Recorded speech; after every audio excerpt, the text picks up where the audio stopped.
Hello, good people. Welcome to the HeavenEarth Church Podcast. It's the podcast about a church that's looking to make a lasting impact in our community, which includes White Linen, Greenwood, Franklin, all points beyond that, including in many ways we are in partnership with different entities around the area that serve various needs, and that includes the recovery community. And so it's a pleasure to have with us here on the podcast today Spencer Medcalf, who's going to be sharing with us a little bit of some of what things he's experienced and the organization that he works for, and then his relationship with the church. But Spencer, welcome to our conversation here today. Yes. Well, thank you so much for having me. Excited to be here. Awesome. Well, Spencer, tell us a little bit of you.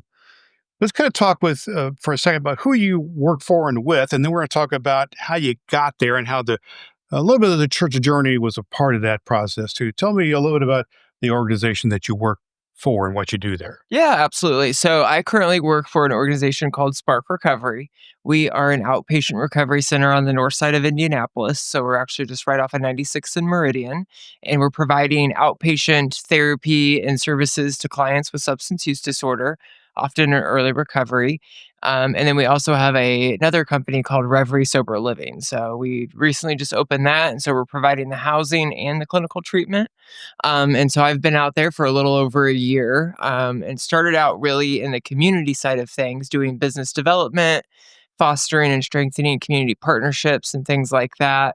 And then with the recent expansion, I've shifted to more of an internal operations role within Spark and Reverie. So, Okay, well then tell us a little bit. That's what you do, and it's obviously an organization that really works intensely with people recovering from various addictions. mm-hmm. Tell us what about the process, kind of the journey that led you eventually to end up with that job, and we're talking about in the process how that relates to the mission and ministry of HeavenEarth Church here in a minute. Yeah, absolutely. Well, it's a bit of a journey, if you will. Sure. When I got out of DOC back in 2017, I knew I wanted to work with people. I knew I wanted to work in the behavioral health Just space. declared the DOC, Department of Corrections? Correct. Okay. Yes. Yeah. Department of Corrections or prison. I knew I wanted to work with people, but didn't know what that looked like. Didn't know, what my future held. But I did take a class to become a certified recovery coach while I was in the Department of Corrections. And so when I got out, I followed up to get certified.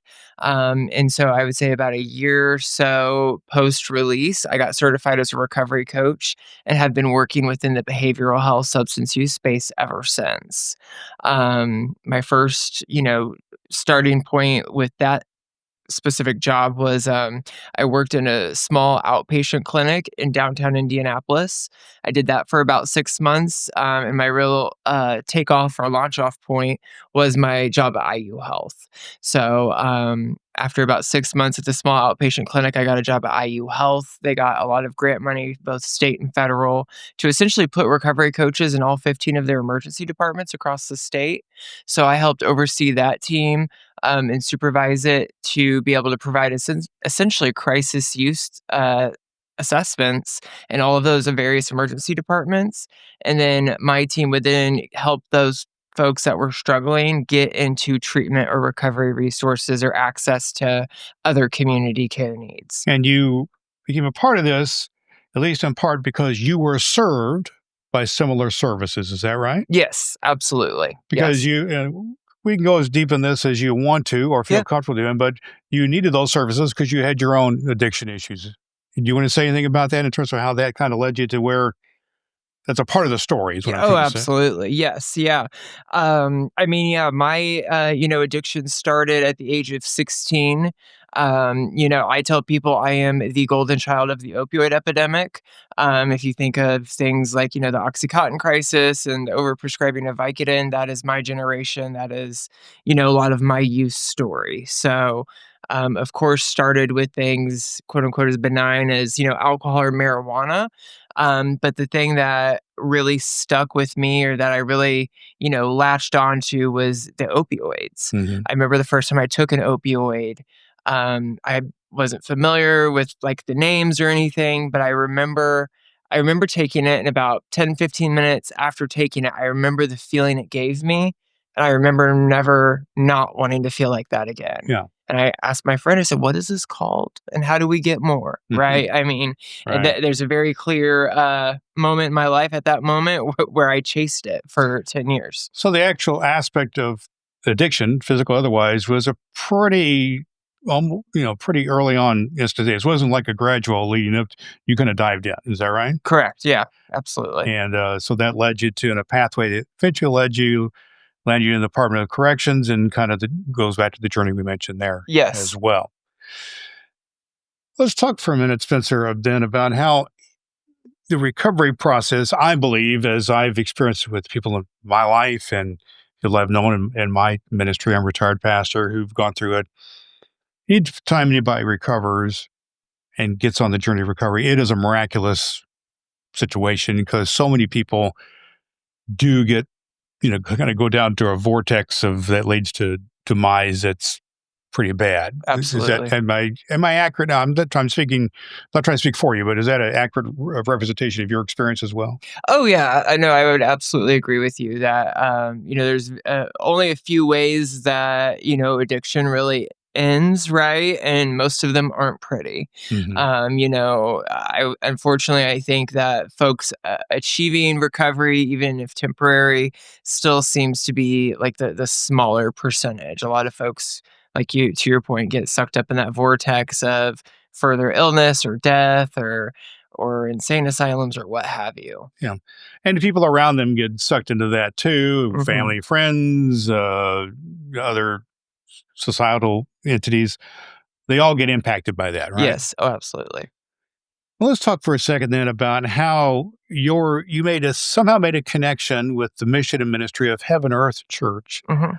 and particularly with the recovery church that is a part of the life here at HeavenEarth Church. How did that happen? How did you get connected, or even your paths cross with the folks here? Well, it's interesting. It's because of my job at IU Health that I even got connected with Ross. So, as I shared, I worked out at IU Health for a number of years, and one of the project managers that was helping to oversee the administration of one of the grants that we were awarded was from the Shelbyville area. And she knew that I lived on the South Side. And she said, "Hey, I have this guy I went to high school with, and I think he's starting a church, like in your town or in your county, and he wants to do something with recovery. And so I'm going to send you the link to the church website, and would love for you to maybe check it out."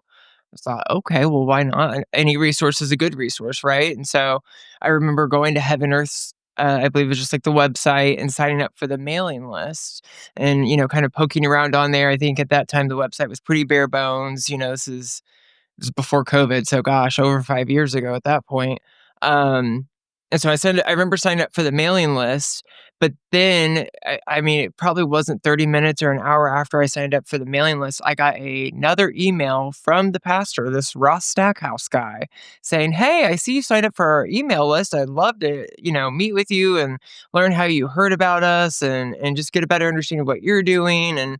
Um, and so I thought, what's going on here with this guy? It just caught me off guard. But I remember emailing Ross back and thinking, okay, I'll meet with you. At that point in my life, I tell folks I had experienced a lot of church trauma Mhm. because of my addiction, and I'm an openly gay man, and I think we all know how that goes to typically in churches, right? And so I had sworn off church for a really long time, and at that moment, I wasn't. I'd say I was probably a little angry at church, but I just wasn't at a place where I really wanted to entertain that. But I thought, this is for work. I want to at least see what this guy has to say. So I met Ross several weeks later at a cafe in downtown Franklin.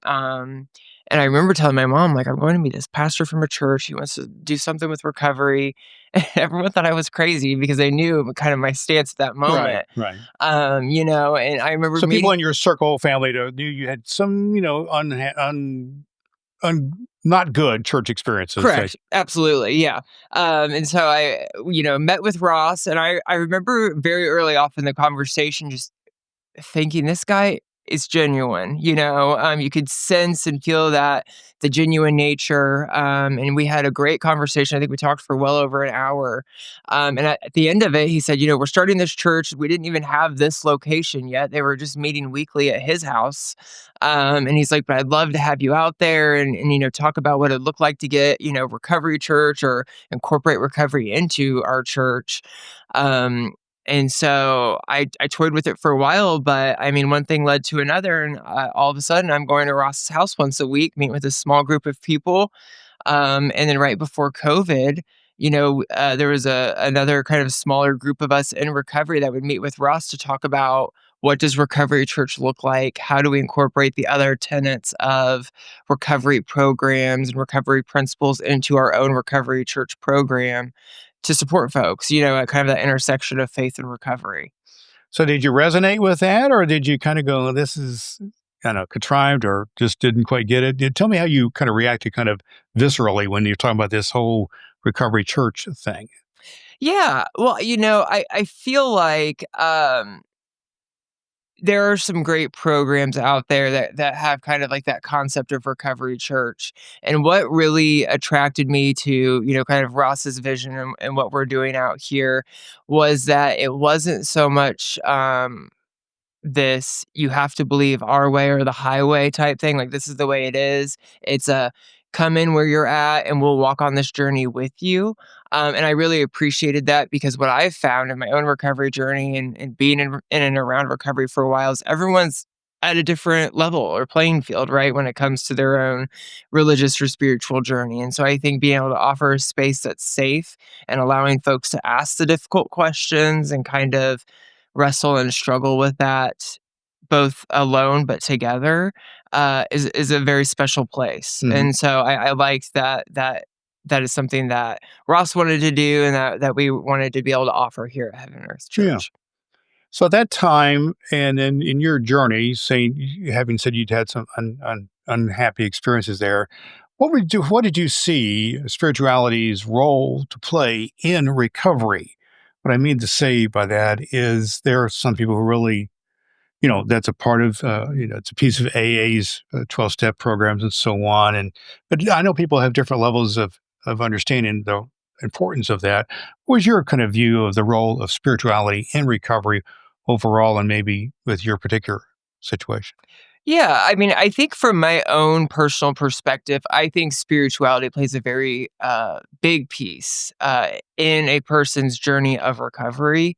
Looking back, there's lots of moments where maybe I wasn't in tune spiritually. But looking back, there's certainly moments where it's like there was something greater than myself at play there, right? Or involved in those situations. And so I think when folks get into recovery and begin that journey, whether they want to acknowledge it or not, that's okay. But I think we need to allow that space for folks to be able to wrestle with that and kind of come to terms with what is their level of comfortability with allowing spirituality to be in their lives, Mhm. if that makes sense. Well, I think it does, and I want to go with this a little bit deeper Yeah. on that because there are secular treatment centers. You work at one of those, Yes. basically. And then there are, very much heavily faith-based treatment alternatives that some churches have and some entities have. They're really on that. What Recovery Churches says here in their documentation about what we do here at Heaven Our Church is that basically it says spiritual foundations are a part of recovery, but spirituality is a supplement to treatment and meetings. So from your perspective, as someone who's gone through it, now works in a secular treatment facility and has had connections with this particular church and the recovery church. What do you see? How's that working? And what are some of the benefits that people have when they have some sort of I don't know, kind of a recipe or a mix of those things that comes into play? Is there a way that can be beneficial to people where they can experience all of, pieces of all that? Yeah, no, absolutely. I do think when folks strengthen that spiritual component and incorporate it into their lives and into their recovery journey, it just creates for a richer recovery journey. One thing that I have found that's been at least true for myself and a lot of others that I've encountered in this life is that those that are more spiritually in tune or plugged in seem to have more of a solid foundation in their recovery. Not that they're like immune or not prone to life and relapse and things like that, but it's like they have a little bit more fortitude to withstand those storms and those bad moments because they have that spiritual component. Mhm. Where I found also, there's also, it seems to be a greater sense of gratitude and a deeper meaning for them as it relates to that. Where folks maybe that are beginning their spiritual journey or, just not quite there yet for a variety of reasons, they they maybe struggle a little bit more. And that's not certainly true for everyone, but looking back at again my own journey and the folks I work with, both personally and professionally, that seems to be somewhat of a consistent theme. Yeah. Well, that's good to hear. And I think what I'm understanding the Recovery Church here to do here at HeavenEarth Church is to really to be work in partnership, not at odds Yes. with these goals. To help people get healthy, get clean, get sober, whatever terminology you want to use, but help them to get back integrated into society, not only for themselves but for the good of their family and friends and their livelihood and contributions to society. And so that has to do with kind of the community aspect I want to talk to you about for a Hmm. minute, because I know that what I'm understanding from our conversation and from your work that you do and from the work that Heaven Earth Church does through Recovery Church is that community integration, community support is really, really vital. Tell me how you have seen the integration of community, both kind of interpersonally, but also in the kind of the physical community, and the entities, the law enforcement and social services and everything else out there. Tell me a little bit about that, about how important it is for kind of this partnership, this integration of community support to be part of what you do professionally and what we do here at the church. Yeah, I mean, I think as it relates to, that community involvement and integration, it's so vital because, when a person is suffering from not just substance use disorder, but a lot of chronic diseases, they're not often suffering alone. And what I mean by that is they're often putting strain or using resources within the community, or that the community is supporting. And so I think in supporting someone in the recovery journey or the recovery side of things, having that community support is so vital because it allows for those that are maybe new to recovery church or new to the recovery journey that community aspect is so important, right? And I think that's what's the biggest thing, if nothing else, is that these individuals see how important community and that community support is for them. But then also once they get to that place where they're able to give back, I think that's also huge because I know, at least for me personally, I put a huge strain on community resources, EMS runs, 911, being incarcerated, just to list a Right. few.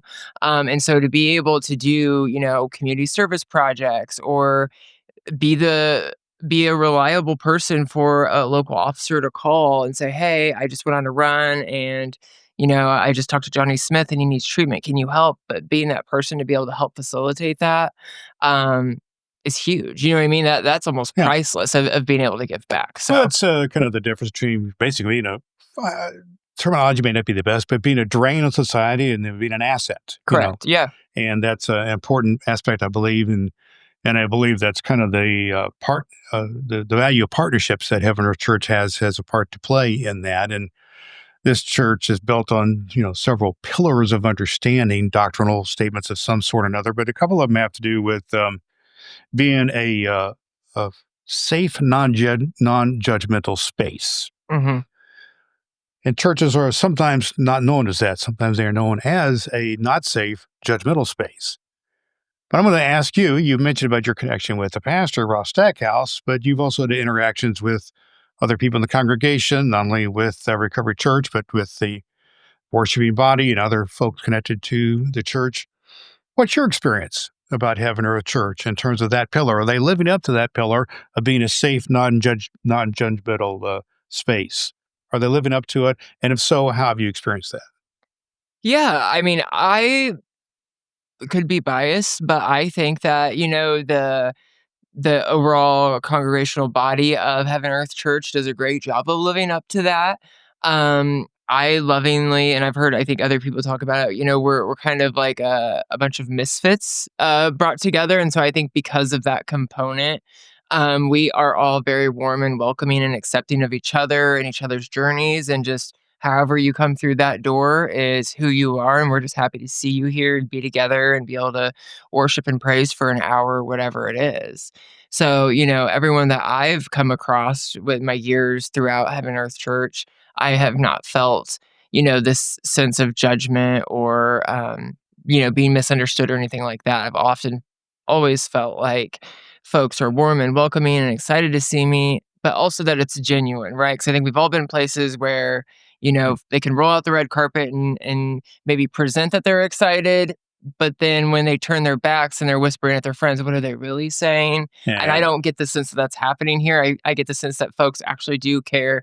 They do want you here, which has been all the difference compared to other churches, that I've been throughout my life. Yeah. So As a pastor, sometimes we call those the parking lot conversations, what exactly. happen after what goes up front. But what you're touching on here, something else I want to go with you here in a minute, is the value the church has of being a place for truth telling can take place. Mm-hmm. And I know that recently you were been able to speak at one of the Recovery Church events that have to do with basically truth telling. Yeah. So tell me how that value is lived out, and do you feel like you've been able to tell your truth personally? And do you think it's a safe place for other people that you may have some understanding of addiction community or whatever that could be a place to tell the truth and be heard as well? Yeah, no, absolutely. So yeah, the event that you're talking about, the Recovery Church Speaker Series that they Yes. recently started, really for those that might be familiar with it, it's very similar to like the traditional AA giving a lead, as they call it, where you get up and you share your story. Essentially, it boils down to what was it like, what happened, and what is it like now. And so I feel like I often tell people as a person, be careful what you ask because you'll probably get an honest answer. So don't ask if you don't want an honest answer. So some of that could just be a me thing, but I feel like I can always be transparent or very upfront. And like that event, I shared some pretty serious things, both positive and negative. I shared some traumas that happened and some really great positive things in front of a group full of people in a church that most people may not have felt comfortable sharing, but I felt like I was in my safe space, and there have been many times in the little circle around Recovery Church, we kind of get together in that cliche circle, right, as we're talking or we used to, where there have been a lot of heavy things, truths told and shared by myself and by other participants in the circle that folks think may typically, may wouldn't have been shared in a church, but because it is a safe space and we've created that kind of environment, folks feel comfortable sharing that. So I think to, kind of your point of like that truth telling pillar, it very much so rings true for, at least the interactions I've had and the experiences I've had here. Yeah. Because I think it goes to this. I'm going to use a word here that is used. It's kind of a heavy word, but I think it applies. Addictions, people dealing with addiction often bring with it a stigma, Yeah. of, well, these people cannot be relied upon, or this is somebody's just going to be, just such a mess that we can't, be really in communication with that. And so part of what Heaven Earth Church, I believe, is about a faith community that can help to reframe that stigma that comes with that. So, what do you think is the role here? How can a church like Heaven Earth continue to work towards, kind of going against this stigma of people who we deal with addictions, who have everything else going in their life too, whatever their other things in their life as well. But how can a faith community be helpful? Yeah, well, I think so far so good, right? We've created kind of this groundwork and this support structure of Recovery Church and allowing folks to come in as they are, to get that support. But the one thing that I've found really beautiful that I've seen in the last several years is where, the church is beginning to develop some of these longer standing members in recovery into leaders. Mm. Because I think that's kind of like the next level, if you will, right? Is kind of not only giving them the opportunity to recover, but to like excel and propel their lives forward, right? Because that's how my success really took off professionally. Someone rolled the dice on me, is what I tell folks and I think being able to do that as a church and giving them these leadership opportunities and allowing folks to grow will just further strengthen that and support folks in recovery. And then it just creates this environment of where people want to do it, I think, or they see what we have going on and it becomes this positive of not only are they supporting them, but they're like giving them all of the tools and all the things necessary, right, to really grow and excel beyond just attending a meeting weekly. And so I think it's things like I think that. that part, the leadership development piece, I think is so huge because that means, in my mind at least, it means that, kind of the buy-in and the ownership comes from within, not just kind of an imposed program by the church, which may be perceived that way, or Yeah. maybe that way. In some cases, it is. But I'd like to think about how this sense of leadership now can maybe lead opportunities for new pathways to continue to serve the community. New entry points, if you will. So, how do you think that might work out? What's next for you and for Recovery Church, and how it role plays in secular organizations like the one you work for, Spark Recovery? What's next, or what are some pathways that can open up here for? Because we know that the addiction problem remains, right? Absolutely. Yeah. Absolutely. So we Yeah. know that remains. Yes. And some people are in denial about it, but it remains. So It what are does. some ways that this partnership, this thing we're describing here, can open up Mhm. pathways for more and more people to be served and get healthier and therefore serve the greater good? Yeah. Well, I think we've established that structure, right, of the weekly meetings and different things like that. So that is there. So then, one of the things I've looked at is, okay, what does like those external relationships look like, right? Or like those like marketing opportunities. What are some other ways, either conventional or unconventional, that we can engage community members, community partners to get the word out about our programming, but then also like, are there partners that need assistance, right? And does Recovery Church become like an extension of the church, like this helping hand or arm, right, of Yeah. Heaven Earth that goes out and helps folks and things like that, which I know the church does a lot of, outside, community work and partnerships. But I think to be able to have like that specific extension from Recovery Church and know like these are the folks that are that have been through addiction or in recovery, and now they're here helping to shovel snow or rebuild after the tornadoes or whatever it is. Some I think, practical things. yeah, yeah. And, that may even go to such as, work, you talk about, kind of marketing, get the positive word out and more, but it may like working with employers. I know around here, we got these huge, massive distribution facilities and what have you. And Yes. I at least know of at least one or two situations where employers have had issues with employees, Yes. who Yep. had addiction issues. And, in order for productivity to happen, they would like to deal with that. So Absolutely. Yeah. just one example of how this might expand into whole different realms here. And I think Yeah. that's really a cool thing. Well, let me bring it around to this, Spencer, and kind of bring it around to, this is the HeavenEarth's Church podcast. And part of the mission and ministry of the church is to do with partnerships and Mhm. including these pillars about being a safe place and so on that we've already talked about.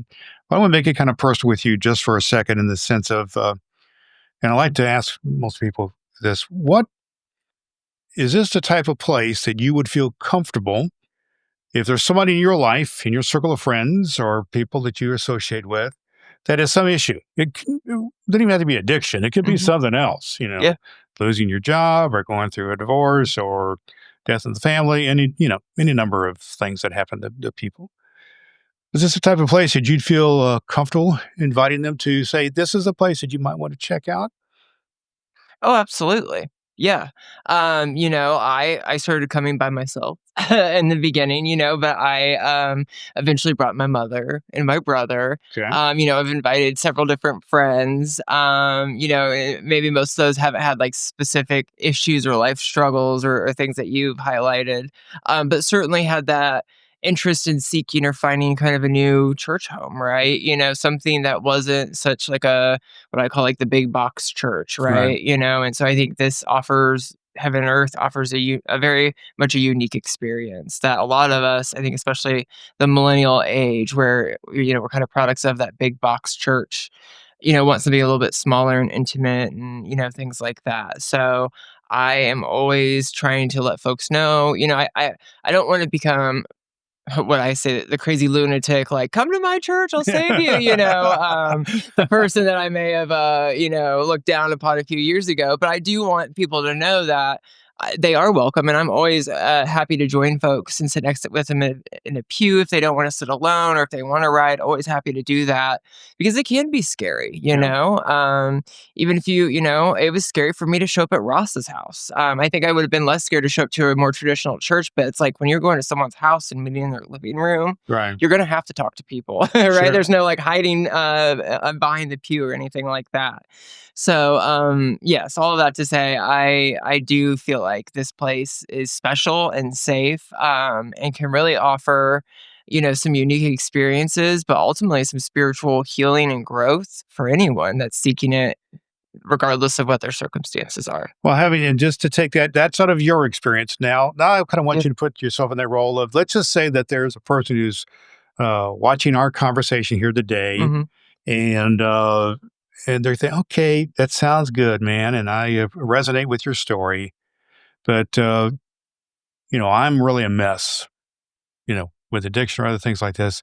So, what would be your kind of a personal invitation you might have if you were sharing with that person here, that how you personally might be involved or others here might be involved in order to be helpful to them, that person?